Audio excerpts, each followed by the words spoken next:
Come on, move! Move! Oh, son of a Baal! I can't believe this. All these people thinking they own the place. Come on, dude, turn. They're not gonna hit you. You'll be okay. Doubting Thomas didn't think he could make it. Ridiculous.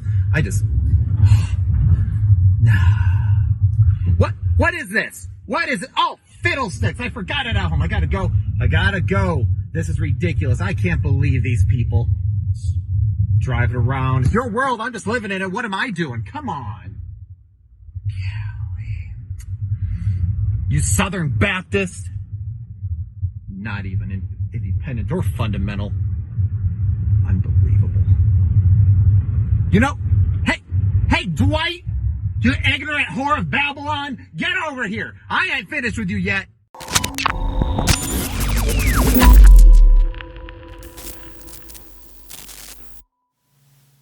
Hi guys, welcome to the Church Split. My name is Will, and you guys know what we do here. We help you escape your church's echo chamber to try to bring some biblical truth to some situations and things that most people don't want to talk about for fear of division. And the whole thing here is biblical education. We do a lot of various doctrinal things, which reminds me, this Saturday, I have a friend of mine who's going to be recording a Calvinist video. He is a Calvinist, 5-point tulip guy. And you guys know with our Unity Through Diversity series, that's what we do. We have somebody who subscribes to a certain theology or doctrine, and we have them teach it here, and it helps people to understand from the people who actually believe it, and allows you guys to discern a little bit on, do you agree, do you not agree, or at least food for thought if nothing else. Now, you guys, if you guys haven't already, and we have thousands of audio listeners, so please go to our YouTube channel and hit the subscribe button. And even if you don't watch us on audio, video, that's the word. If you guys don't watch us on video, that's okay. Just subscribe, let YouTube know that this content's interesting, and just so you know, we are getting close to 1,000 subscribers, and when we get to 1,000 subscribers, Brian and I were going to issue out our personal stories and letting you know a little bit more about us, so that way you guys know the people behind the Church Split a little bit more than you may have before. So that's a little thing we wanted to do, just so that way you guys get to know us, because even though we are about theology and the church and all these different things, we also want you guys to know who we are, and I think it helps people kind of make a connection. That way you're not just listening to some random dude on the internet and you have no clue anything about him. So anyway, the other thing is a few cool things we got going on. We have Dr. Paul Copen coming on, who is the author of Is God a Moral Monster? I've recommended that book a few times. We have him coming on in the next few weeks. We also next week have Dr. Tim Stratton coming on, who is, we're going to be talking about his Mere Molinism book. That's going to be exciting. So we got some of those things going on, and Dr. James White did agree to come on, and we haven't heard back, but maybe stay tuned for that. We'll see. But, today we're going to be talking about that dicey topic. Is swearing a sin? Now, a little background on this for me. This is a touchy subject for a lot of people, okay? Some people don't want their speech infringed upon, and other people, they just think that anyone who uses swear words is definitely sinning. And I just wanted to take time to look at this biblically, culturally, and historically, okay? So that's kind of the goal here. But the background on this is I was raised in a blue-collar home, and which means I knew all these words by the time I was 4. I knew all of the, most of the cultural words. Some words I learned in high school that I was like, whoa, that's a new one. What does that mean? Oh, ew, gross. So the thing is that when it comes to these things, it's important that we kind of peel back some layers and we actually look at it a little bit with scrutiny. But growing up, I was raised blue collar. My first jobs were blue collar, and I heard all these words. And for me, it was just like, it was everyday life. So, I mean, I didn't care. I was kind of numb to it, you could say. And then I go to Christian schools and stuff, and man, people were losing their minds that they even heard somebody say crap. Somebody be like, oh, crap. And then suddenly be like, oh, you said it. And like, even if someone used euphemism like, gosh dang, or whatever, people would just lose their mind. And it was really funny. And for me, it was just so weird because I came from such a different background. And then I came here and I felt very out of place in some of these areas. Because again, my background compared to their background. And then these two backgrounds are meeting, and I didn't know how to marry the two backgrounds. And so what I really want to do is I want to take time to just look at this biblically and look at this with some scrutiny. And so please, guys, have an open mind. This might be the one I get the most hateful emails. And if you send me hateful emails, you better Christian swear. Only include Christian swearing. Otherwise, I'll ignore it. Just kidding. But, is swearing a sin? All right. Well, first and foremost, the Bible definitely warns us about the dangers of the tongue. Okay. The dangers of the tongue. We are warned about the dangers of the tongue. Proverbs 21:23 says, whoever keeps his mouth and his tongue keeps himself out of trouble. And maybe some of you should listen to that a little bit. Learn to control your mouth. For me, my mouth, especially when I was younger, got ahead of me before my brain did. It just I had zero filter, just kind of came out and caused me a lot of grief. And now over time, I've learned to control myself, at least to some degree. Yes, imagine this. On this channel, what you're seeing is someone who is more controlled than they used to be. Stuff that in your pipe and smoke it, okay? Yeah, I used to be much less controlled than what I am now.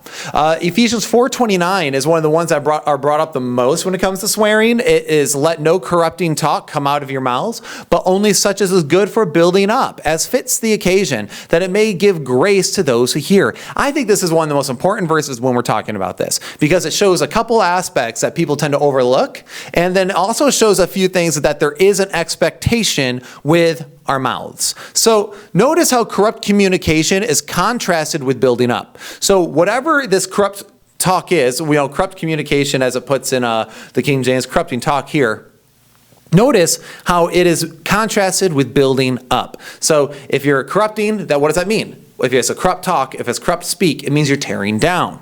That's extremely important. That was kind of the whole point of the joke of the skit at the very beginning of this video. And then he says, why? As fits the occasion, that it may give grace to those who hear. So notice that as well, as fits the occasion. Now, once in a while, Christians get this really messed up and they go, well, as fits the occasion, they think that if we don't adjust our speech, some people will say this, like, oh, well, you should talk the same way to them as you talk to anybody else. Well, let me tell you something. I talk a certain way to my wife because she's my wife. And certain people aren't going to want me to talk to them the way I talk to my wife, if you know what I mean. So, but the thing is, we adjust course, right? You shouldn't talk to your best friend the same way you talk to your boss. Those are going to be different. You need to adjust to fit the occasion. And I think that's important when we're talking about this. So first off, corrupting talk deals with tearing down, not building up. And also there's this idea of something that fits the occasion. So it must be fit contextually. But then we have one of the most popular chapters about this is James chapter 3, and it is all about the dangers of the tongue. It mentions, how dangerous the tongue is, who can tame it. It's like a little rudder that steers the whole ship. And it's because, as Jesus said, it's not what goes into a man that reveals his heart in corruption. It's what comes out of the man. So it's what he does and what he speaks. So that's important as well. But, and a big but here, is that when we see the word, and when we think of swearing, I should say, when we think of swearing, it never mentions certain words in the Bible. So if you really peruse your Bible, you'll find that it really doesn't mention certain words that are off limits. And it tells us in the Bible not to curse. But the thing is, when we think cursing, we think of our cuss words because we use that as cursing words. Oh, so-and-so, they curse so-and-so. Or, oh, they're using curse words. Here's the thing, though. There's nothing in the Bible that even indicates this idea of a curse word. Because a curse was something you did as an action towards somebody with intent towards somebody, as opposed to a specific kind of word you said. So let me explain this. In James 3:10, it says, from the same mouth come blessing and cursing. My brothers, these things ought not to be so. Now, this is extremely important because it tells us blessing and cursing. Well, people will use this verse and they'll see blessings, people will speaking good blessings and wonderful things, and then cursing, people shouldn't be cussing. That's not what this word means. It's not talking about cuss words. He says it's the word katara or katata, meaning to speak doom on somebody, like invoking a curse on them, speaking doom, condemning them with your words. It's the same word that's used in Galatians 3:10 that says, for all who rely on the works of the law are under a curse, for it is written, cursed be everyone who does not abide by all things written in the book of the law and do them. And of course, he's saying that those who are depending on works-based salvation, depending only on the law, then they're not going to get saved. You can't work your way to heaven. So he's saying that they're cursed. Okay, he's saying that they are cursed, that they are doomed. Okay, so when you are cursing somebody, it says blessings and cursing. So it's people who are condemning with uttermost hatred toward people. In fact, if you ever go on Twitter, you'll notice some of the people that come after the RFP, the Recovering Fundamentalist podcast, you come after us, or even in other areas, you'll notice the fact that sometimes cursing comes out, and it's not using curse words, it's with an intent of full-on condemnation. And we're not talking about a rebuking of false teachings. We're not talking about, speaking truth. We're just talking about somebody who just is being hateful and spiteful, right? And you've experienced this. You've experienced what it's like to be on the bad side of someone's cursing. Now, that cursing could be somebody using swear words that you would know. Or it could be someone who doesn't use swear words, but they just attack you and curse you with intent and mean words and spiteful responses. Now, this is why I find this topic to be super important, why I decided to talk about this, even though it's taboo. So, the problem is Christians do this all the time, where they will say some of the meanest, most spiteful things. They will put people down harshly. And then they'll be like, well, I didn't say anything wrong. Okay, I was just speaking truth. And they think because they didn't use a curse word or because they didn't lie, that suddenly they're okay. That's not how the Bible works, and that's not what the Bible teaches us about the tongue. In fact, quite the opposite. It's actually very much the opposite. So if you ever peruse your Bible and look at all the parts that mention the sins of the tongue, notice the sins mentioned every time it talks about the sins of the lips are dealing with not this idea of swear words. Ephesians 4:31, for example, let all bitterness and wrath and anger and clamor and slander be put away from you, along with all malice. 1 Peter 2:1, so put away all malice and all deceit and hypocrisy and envy and all slander. Proverbs 10:18, the one who conceals hatred has lying lips. Whoever utters slander is a fool. Notice the words that it uses to describe the sins of the tongue. It talks about slander, gossip, lying, and clamor. What is clamor? Clamor is outcry, angry screaming, just basically being belligerent towards somebody with your words.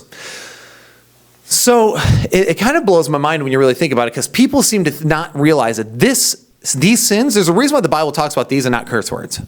Okay?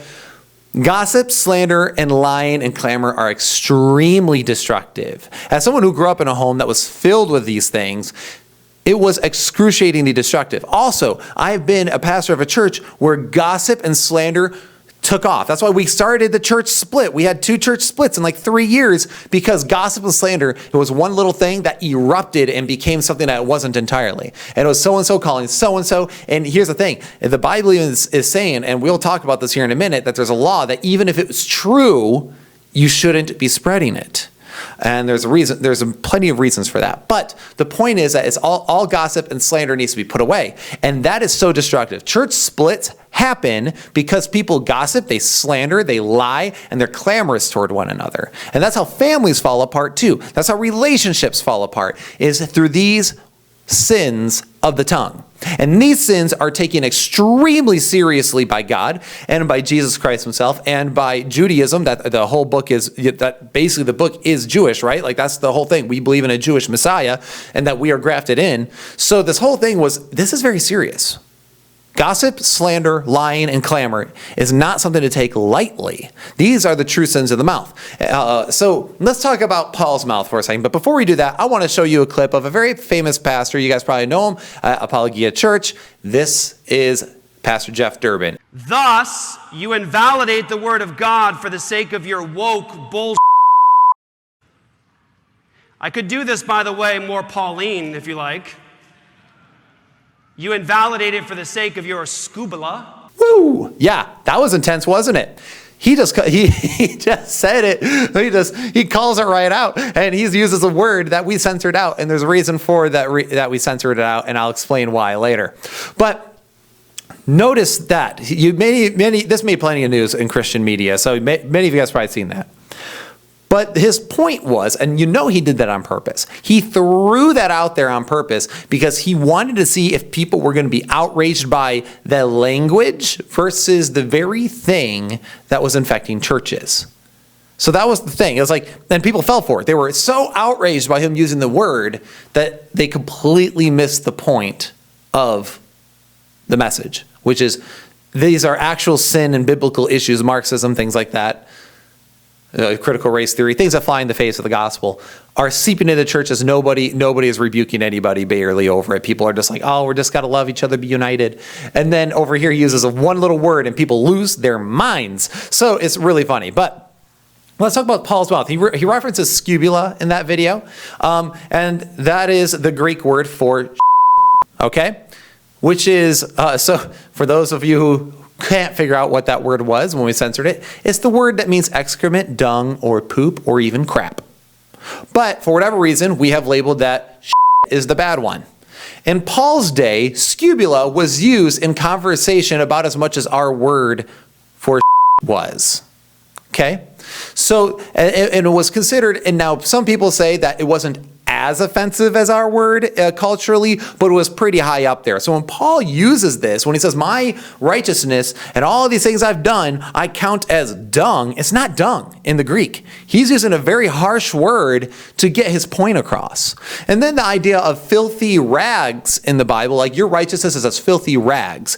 Those are either sometimes used for cleaning, but they are also the same word that's used for leper rags, so people that were diseased, and also menstruation rags.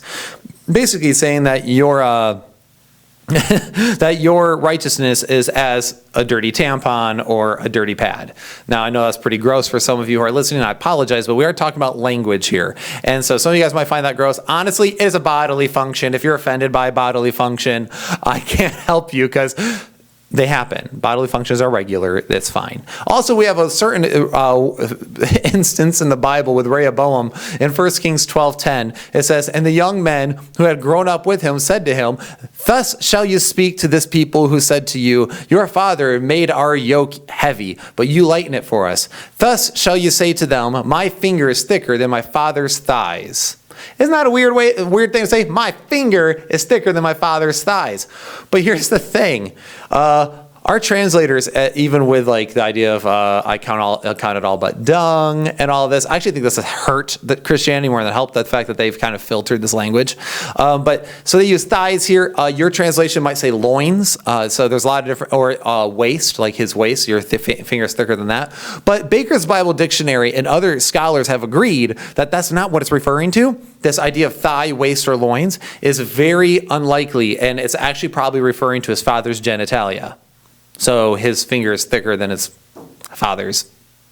Yeah. The Bible is so nice sometimes, isn't it? Okay, I mean, go to Song of Solomon sometime at chapter 2, verse 3, and read that and just read it, okay? All right, the Bible, here's the thing. The Bible is not G-rated. It's not even PG, okay? There's like R-rated stuff in the Bible, and people seem to forget that. You know, we live in such a prudish culture, and we're so scared of using offensive language or things that could be considered bad, when the Bible is actually filled with it. And and you could say descriptive versus prescriptive, but the thing is, these are people who actually say, like Paul uses some of this language. Various other people in the Bible use intense language. I mean, the Song of Solomon literally talks about breasts for a while, and it's not to be vulgar. It's the fact that we as a culture and in Western society has labeled this as vulgar and prudish when really God never has. You know, a lot of things were bodily functions. Like that's why there's whole chapters laid out in Leviticus and whatnot of just saying, hey, if this bodily function happens, you need to do this. If this bodily function happens, you need to do that. It wasn't shy about it at all. In fact, they talked about circumcision like it was nothing. It was literally circumcision. Remove the foreskin. And we even remember Moses had a foreskin thrown at him. Goodness. The Bible's a trip sometimes, guys. I tell you what. The Bible's way more fun than people give it any credit for, like if you really think about it. But anyway, so it's strange, isn't it, though, that Jews, even a Pharisee, I mean, Paul was a Pharisee, let that sink in, would be comfortable using such language, right? Like, isn't that weird that they would use such language? Well, no. It's actually wrong, very wrong. So they had some basic rules. So as a Pharisee, as a Jew, he had some basic rules. And the Jews have had these rules for a long time. And these are the same rules we see echoed throughout Old and New Testaments. And it's funny that we miss it and we end up reading with Western eyes over it. So they had three basic rules. One, treat the sacred name as sacred. In other words, don't be running around saying God's name in vain. Now, I already have See the Lord's Name in Vain video and episode. That might be very helpful for you because it's more than just speaking it. There's actually a very strong spiritual application there. Go and check that out. It's not even long. It's like 14-minute episode. But then also it says, do not lie, right? We aren't to lie. We are to be honest individuals. And then the Lashon Hara. The Lashon Hara is a Jewish law that says every kind of trafficking in evil report or rumors. So whether or not it's true, so like gossip or slander, even if it's true, by carrying them from one person to the other, is relating an unpleasant or harmful facts about another is actually completely forbidden. It's actually it's a Talmudic law, which is some of the strictest parts of Judaism. And it's funny because a friend of mine whose friend is about ready to go become, I think, a rabbi in it. I could be wrong on that, but he's Talmudic, and they're the strictest form of Judaism. He apparently has a complete potty mouth, but he holds to the Lashon Hara very strictly. And I'm saying potty mouth culturally because that gets into where we're going here. So Lashon Hara was considered extremely evil and is taught strictly against in the Torah and even the New Testament. That's the whole thing of let no corrupt talking come out of your mouth. Do not curse one another. No slander, no gossip, no clamoring. That's what this is referring to. It's referring to this idea of tearing down someone's reputation, saying some information so you can hurt someone's perception of them and tear them down. And that's a real problem. And that's why on this channel we don't like to do ad hominem. We don't like to attack people's character. We like to just attack their ideology because otherwise we could be tearing somebody down that we don't want to tear down. We just want to tear down wrong thoughts, bad biblical teachings.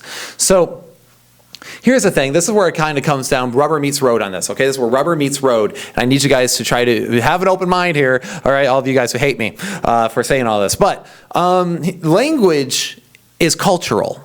Language and behavior and what is offensive is cultural. For example, if you go to the West Coast, you even using somebody's or some other woke area, you using the he or she pronoun on someone who looks he or she, like a male or female, when they want to be they, them, ze, their, whatever, ABC, YOU, anything you can get at the hardware store, would be considered offensive. And, saying, or even let's use, since I think most of my viewers are pretty conservative, if you use a male pronoun on on someone who's trans, who is female, or anything like that, that's considered offensive speech. Or sometimes even speaking about your race could be, or ethnicity really is what it is, could be considered offensive speech. And here's what's funny, is I work in the inner city, I've mentioned that a few times. And what's funny is that they use certain words that they don't even, me from suburban white America would consider offensive, right? Like they will use hell or, damn, and they use it so flippantly. And I'm talking people who are pretty Christian people, they don't even consider it. Or they use the N word with an at the end instead of a hard R, and they consider that to be normal. That's what they use for their word bro. But in suburban white America, you even get close to that N word and you're going to get beaten. And that's just the way it works. And that's okay. That's the way culture is. That's how language works. In fact, there's certain words here that you can take to Europe, and depending on what part of Europe is considered more offensive or less offensive or not offensive at all. Just like the term bloody over here, we would be in America, oh yeah, we watch a movie and somebody uses some language and we go, whatever, that's just British speech. And my buddy, Andrew, who's been on the channel, he's from Ireland, there's one time we were watching Doctor Who and he said something and Andrew goes, whoa, I'm surprised that was on a kid's show. And I was like, what's the problem with that? Then he explained to me what that means over there. So the point is that culture dictates offensive meaning. And remember, as Paul said, that which is appropriate for building up that fits the occasion. And our culture it's man, some of these things, you're going to hurt yourself more than help yourself if you say it. But sometimes the occasion might be called for where it's not even considered bad and whatever. So you can adjust course there. But guys, inner cities, suburban, white, Hispanic, Asian, whatever, Japan to China, to depending on the culture, where you're at, north, south, west, east of America, let alone Australia or any other place, they all have their own terminology that's considered offensive. And they all find it funny that we have certain words that are considered offensive. Like, what? Why is that bad? But then you say theirs and like, oh, that's terrible. And that's the thing. That's why the Bible actually doesn't talk about this, because actually back then, the idea of swear words is actually new. It's not an ancient view in many ways. So there's not actually that many things that are considered highly offensive the further you go back, especially with Israel. Israel was actually very open about certain topics and certain body parts and things like that, and no one really had a problem with it. In fact, Judaism very much it doesn't have a problem with a lot of that stuff. So I haven't used the words here personally in this episode. When we had them on, we censored it on purpose, and that was to not cause any kind of unnecessary offense, because I don't want to use such language and to get in the way of the message. Okay, and that's how I operate with this rule in our culture, is the fact that, yes, certain cultures and certain people don't find offense to it, but certain people do. Most likely you're going to deal with like more conservative Christian types are going to find that language more offensive, but when you're dealing with like inner city, or you're dealing with blue collar, or you're dealing with like average Joe types, they're going to find certain words less offensive than others and probably not really care. And it's, when people start like, well, what about all these other vulgar terms that are using with body parts and stuff? It's like, yeah, exactly. Which is why intent matters, right? If I'm saying it in a mean, cruel, derogatory way, then yes, I am falling under all of these evils that the Bible has told me not to do. I'm not supposed to curse people. I'm not supposed to give slander. I'm not supposed to be insulting or clamorous. That's the idea here. So Christians often say, don't use that language around me. Well, guys, it's actually a cultural norm. It's a cultural issue, not a biblical one. So when you're doing that, you're putting like a cultural preference over on top of the biblical one. You shouldn't allow the cultural preferences to get in the way. And most of the time Christians are all about this, right? Like, oh yeah, we can't let the culture win when it comes to whatever, socialism, homosexuality, abortion. And you know what? There's a lot of moral things that are true there, but we get all weird when it comes to language. I find that to be really, really interesting. That's like these things that we actually have real biblical issues with, we should speak against. Meanwhile, over here, the things that have no biblical backing, we stick with culturally. I don't understand. It's either we're supposed to be counterculture or we're not supposed to be counterculture. I don't understand. So I haven't used the words here personally because I don't want these the words to get in the way of the message of the church split. I don't want you guys to walk away like, wow, that was too much. I can't listen to that because culturally speaking, we have been pushed that this is bad and that's wrong. It gets out of the way. It gets out of control sometimes. We talk all the time about not letting the culture sway the truth. Meanwhile, we all lose our minds when Jeff Durbin calls it out. And that's my problem with this ideology. Swear words is cultural. And in order to prove that it's a moral issue, not a cultural issue, you have to first prove the fact that there's something in the Bible that's mentioning specific words or specific types of words that are always forbidden. Otherwise, outside of the Lord's name in vain, and that's not even talking about God, like his title God. That's his title. We're talking about like the Tetragrammaton. We're talking about like the 4 letters. Anyway. Why HWH are short for Yahweh. We're not supposed to use that so flippantly. That's what I'm referring to. So anyway, that might be one, but otherwise, you can't find that. So in order to prove that it's immoral against God, you have to first prove that textually. Secondly, then you have to show how that word is that way in all cultures. Because that's the thing. Murder doesn't suddenly become okay when you go half the world away. If I go to China, murder doesn't suddenly become okay. Right? Well, just like that offensive word, if I go to China, is suddenly considered non-offensive. Okay, well, if it's not offensive there, then it's not sinful morally. Now, you could say culturally it's unwise and not very prudent. We could say that it can get in the way of our message. But I also know the fact that sometimes using that language to become all things to all people is helpful because they feel more relaxed with you. They don't feel like you're all stuck up and prudish in your own little ways. So this is an example, like this real prudiness of certain language. And it's really funny because that idea changes. Like I was reading a Bible college handbook recently, and they were saying like no euphemisms either. And it's like, so some people say euphemisms is okay, some people just don't. Some people say it's okay to say poop but not crap. And then some people say it's, it just varies, it changes and shifts, and it makes it impossible to keep track of. So this is an example of snowflake Christianity to me. And I'm not trying to be offensive to you when I say that, but snowflake Christians do exist. I'm not saying that you have to use these words. I'm not saying go out there and use these words, start cussing flippantly and not caring about the culture. In fact, quite the opposite. We'll get to that application here in a minute. But to say that it's a moral issue or to be so easily offended as Christians by such language isn't helpful, nor is it biblical. I think that's a big problem with Christians, that it's like we get so offended by that kind of language that we avoid it entirely, and then we can't stand people who use it. And actually, I think it's in the way of the gospel, because that's one of the things I heard all the time from people. Well, I can't hang out with those people. They just cuss and swear, and their mouths are terrible. It's like, yeah, okay. So maybe you should stop being so snowflakey and sensitive. My word, think about what Jesus went through, and you can't go through somebody saying culturally mean words.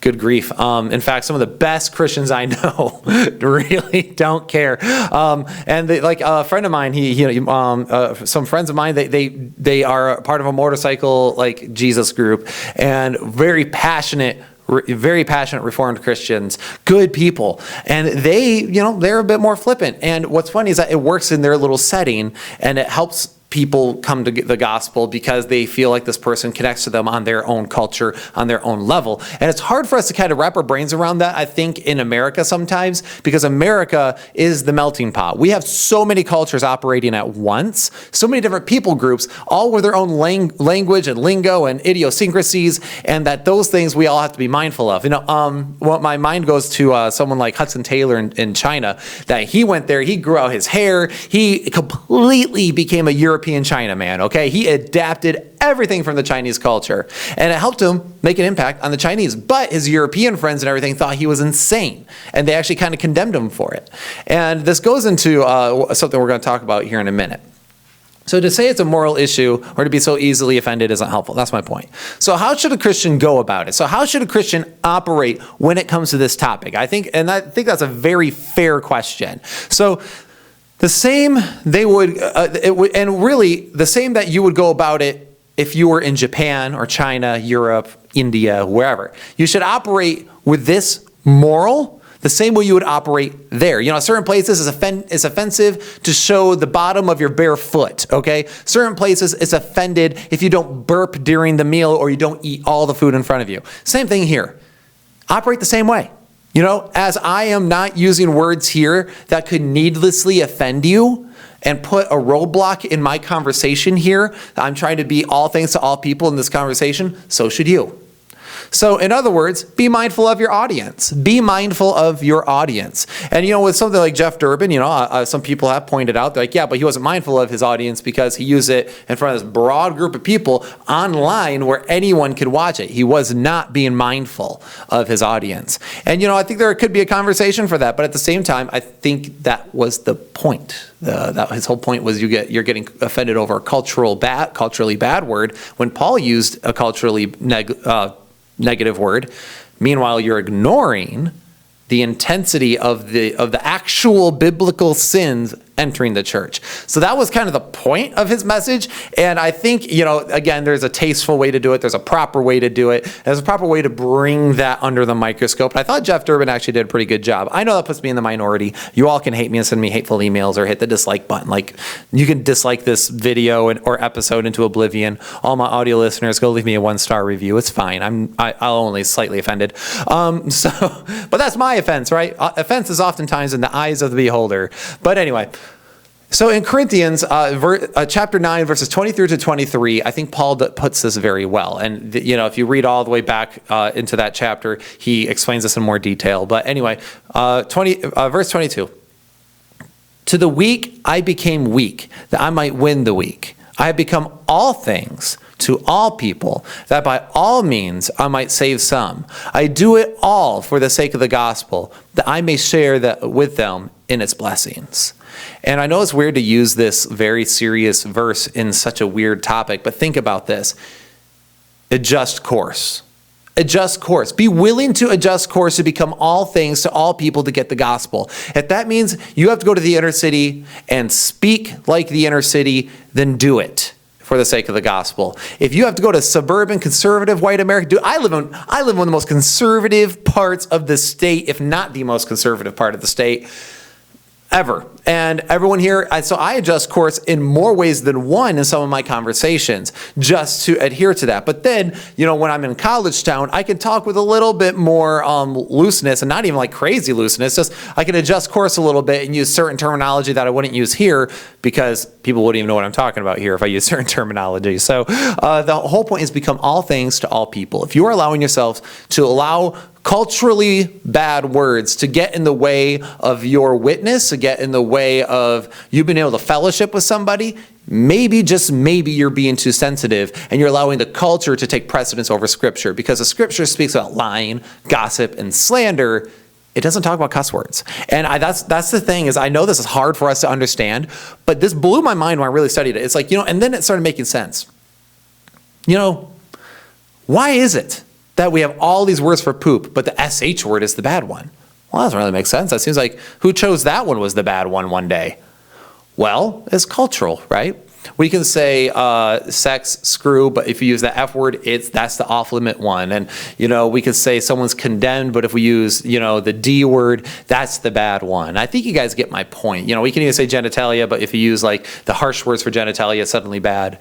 And I just find that to be the thing that exposes this issue right here. So guys, and again, I'm dealing with sensitive topics here, culturally speaking. So I'm trying to tiptoe. And if anyone knows my personality, I do not do well tiptoeing on thin ice. So sorry if I crossed the boundary for some of you. Actually, I'm really not sorry. Maybe, we should listen, and it is what it is, guys. It is what it is. And I'm not trying to be vulgar, but I think we do need a kind of a reawakening a little bit in this area as Christians, because man, sometimes we let this get in the way. I have seen Christians behave miserably because of this. But I've also heard Christians use cuss words in a belligerent, derogatory way. And that's the thing. I think that's why so many of us label it as negative, because so often that's what it's used for. So often it's used when people are angry and lashing out at somebody and condemning them and cursing them and being slanderous toward them. So I think that's why it's like that became like the label. People use these words for that, and then therefore it's always labeled bad. But context matters. And I say that all the time when it comes to the Bible. Just like if somebody walked in, think about it. We've all had that conversation where we're in the middle of a conversation and somebody walked in at that really, really wrong time that they could walk in. Like it was the worst time they could walk into that conversation. And then, or maybe you were the one who walked in, and we've all experienced it where we just stand there awkwardly like, okay, that sounded really bad out of context. And it's always this funny, awkward moment. Why is that? Well, because context matters with our language. And I think we miss that from time to time. And I think we sometimes put the chariot before the horse here. We put the culture before the Bible, and we allow ourselves to get easily offended by certain things when we shouldn't. So the whole point about language in the Bible, how we should use our tongue, is to not be slanderous, not to gossip, not to be destructive. And that means becoming all things to all people as well, which means that some of you might need to learn to button up and not be so flippant with your language,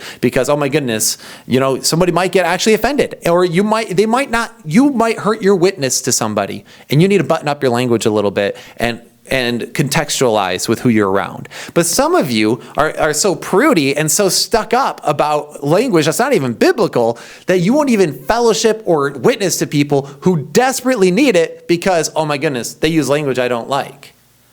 And that's, snowflake Christianity at its best. And this is why I say all the time that the point of the church split is to unite the divided body and sometimes put the culture and the taboo aside and just look at this biblically, and then we can execute it from there. Okay, so anyway, I hope this was helpful for you. And guys, real quick, I haven't announced this enough on the channel. I need to do it more. But guys, if you have experienced a church split or know someone who's experienced a church split and you want to talk about it, please send us an email, contact us, go to our website, thechurchsplit.com, hit contact us, and send us an email because guys, even though we talk about all these different things, I would love to talk to people who experience church splits, and we can talk about the dangers of it, the things that happened that caused it, and how we can unite the body through our experiences of it. And just I think it'd be fun to relate with each other with that. So guys, thank you for listening. Thank you for tuning into the church split. We got a lot of exciting things coming in 2021, lots of exciting things, and it'll be a really good time. So anyhow, thanks for watching. Y'all take care.